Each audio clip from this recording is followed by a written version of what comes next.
பசுபனோ இல்லாம முகவரி இல்லாம தனிமையில் நாழுதத நீர் மறக்கலையே.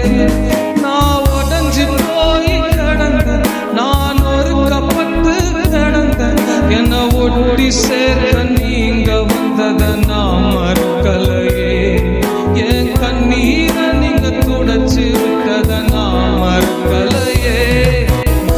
ஆயிரங்கள் பார்த்தால் கோடி சனம் இருந்த